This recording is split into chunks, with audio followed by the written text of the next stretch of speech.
Get my shirt right, bro. Welcome to Test, ladies and gentlemen. All right, man. So, yes, I did go ahead and grab the Wesley So versus Rameshbabu Praggnanandhaa game from the Chess Olympiad round 8. And so this is the light analysis video. So we're going to get super straight to the point. We will not be here any longer than we need to. But all of my people that are coming from the Philippines, I will say mabuhay. Kamusta na aking mga kaibigan. I appreciate you guys very much for stopping by. The interesting thing about this game, the Olympiad, is they played it in Chennai, which is Prague's, as he's known, Prague. It's his hometown. It's where he was born. So I think that's always cool when you get to play pretty much like in your backyard. Also where Viswanathan Anand played the 2013 World Championship match. So, I mean, like I said, I think it's always nice when you kind of get to play where you're most familiar. But anyways, anybody who is coming from India or Tamil Nadu, I will say Vanakkam and Nandri. I appreciate you guys very much for stopping by. But if you guys are ready to go, let's take a look and see what we got for this game. We got the move E4, C5. So you guys know that we have the Sicilian defense. Anybody who knows anything about chess, this is probably when you play E4 at this level, pretty much like master level 2200 plus, you're going to see this about half the time. So that is that. Knight goes to F3. We see knight to C6. We see knight to C3. We got G6, D4, pawn takes, pawn takes. You kind of have to push D4 around now because if not, bishop is going to go to G7 and it's going to be really tough to try to push D4. It's going to be a lot of trades possibly happening. So we do see the move bishop to G7. We got bishop to E3. We got knight to F6. And we do see the move bishop to C4. And what we have is the Sicilian defense, and this is the accelerated dragon. And basically the difference is anybody who plays E4 and plays into, the Sicilian and plays along these lines, you know that this is one of the main ways that you go. And also the regular dragon, when you see the move D6 is another one. So backing up, after we played knight to F3, I saw D6 played a lot when I was playing E4 against the Sicilian. So you probably see pawn goes to D4, pawn takes, knight F6, knight C3. And of course, as you guys know here, you can go into like knight off territory, or you can go into, dragon territory, which is what we see. After G6, bishop E3, bishop G7, we got F3, we got castles, we got queen to D2, knight to C6, and then G4. And this is the Yugoslav attack. Basically, you're going to be pushing H4, H5. You're going to be trying to demolish black on this side. You're going to be castling queen side and going king to B1. And so the major difference between the opening we saw in the game and this opening is that move D6, it does use a tempo to make that move. So the accelerated dragon, what we saw in the game, like I said, after we saw this, it is much faster and it is actually just a little bit more solid for black to play this way. And then you're a little bit more flexible with the D-pawn. The problem in this particular situation, after bishop to C4, you absolutely cannot push D5 simply because it's just going to get taken for absolutely free. So you definitely don't want that. But we do see the move castles by black. We see bishop back to B3. And you guys have seen a lot of games where bishop to B3 or bishop to C4 was super logical. There sometimes are some sacrifices that you can push. If the knight is not here, you can be looking at that, Bobby Fischer versus Samuel Reshevsky, where he sacrificed here. And then the king took back, and you got this going on, and the queen is undefended like this. So that's not what we saw in the game. But you guys see the point that I'm making.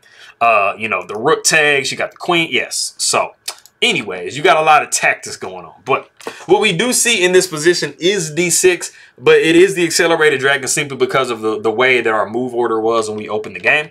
So we do see the move F3. So, I mean, you guys can see that we're doing something similar to what I showed you when I would play myself. We got the queen down to A5. And, of course, if this pawn is not protected, you have some possibilities of knight taking E4 because this knight is pinned. So we just completely unpin with queen to D2. Not that it's, a bad situation. But we do have knight taking D4, bishop taking D4, and we got bishop to E6. This is a majority of the time when you see Sicilians played, you are going to be seeing it in this fashion.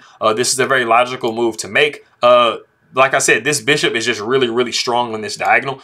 So this is one of the ways to combat it. Plus, you got B5 coming, rook F to C8 or rook A to C8. You have a lot of play going on. We do see the move h4 by white. We see the move b5. And there are even some lines when you're playing against a Sicilian in these types of, you know, accelerated dragons or dragons where, you know, you'll see black completely give up the b5 pawn. Like they'll literally, the queen will be back here and, you know, the pawn will just start pushing forward. And I mean, kind of the trap of it is after the knight takes, you got one of these rooks coming over, or you can have the rooks on these files. And especially when you're castled, you know, that can be very, very dangerous usually. And then, you know, a lot of times this bishop isn't there. So, I mean, you kind of have a lot of holes in front of the king. So, you know, you got to be careful with that. But we do see the move h5 and b5 was the novelty of the game. Not sure if I said that. I think I might have been talking about something else and didn't mention it. But b5 right here is the novelty of the game.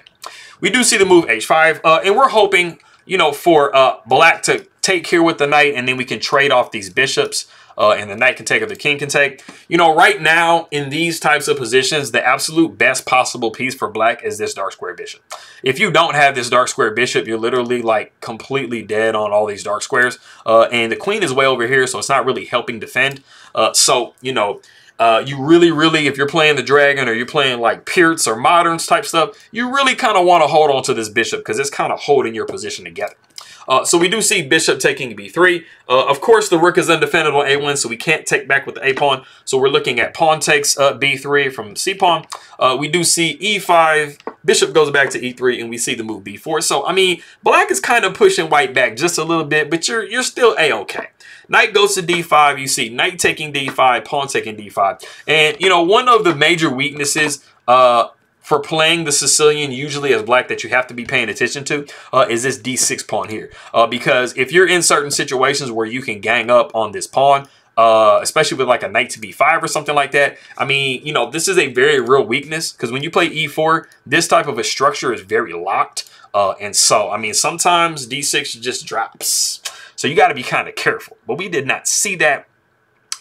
We saw all of this. So this pretty much kind of like takes care of the problem that black has. I mean, so now this pawn is no longer a target. You can't get to it from the front. So, I mean, you know, the structure has definitely changed some things. So we do see the move e4. With white's king being in the center of the board, you kind of want to break the position open because as black, you're castled. And I mean, you're looking for one of these rooks to kind of come over. So, you know, white absolutely wants to maintain the position being as close as possible. So we see the move f4. Like I always say, even without, you know, like kingside or queenside castling, you know, when your opponent is trying to open the position, usually they're in a position to attack, and you want to try to make sure the position is as close as possible. You absolutely do not want to see captures because this e file is going to be pretty nasty. And I mean, the king is just kind of sitting right on that file.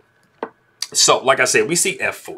We see the queen going over to b5, trying to make it really hard and possible to castle. But, I mean, white is saying, I don't even want to castle anyway. You'll see that in a second.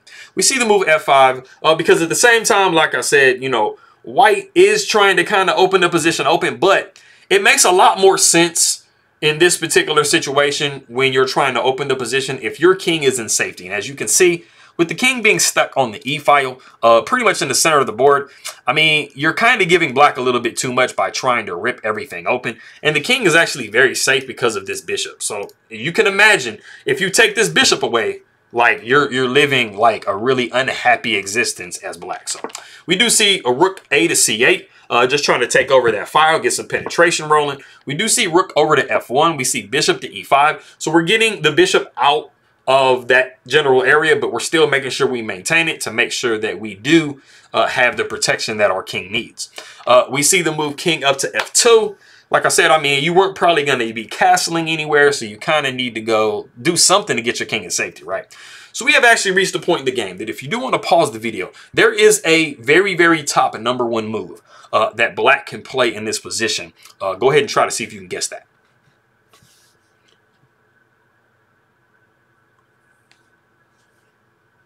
Okay, so it might seem kind of counterintuitive. I don't really feel like everybody's going to get this move because it kind of seems like it's putting yourself in danger. But the move is actually pawn takes h5.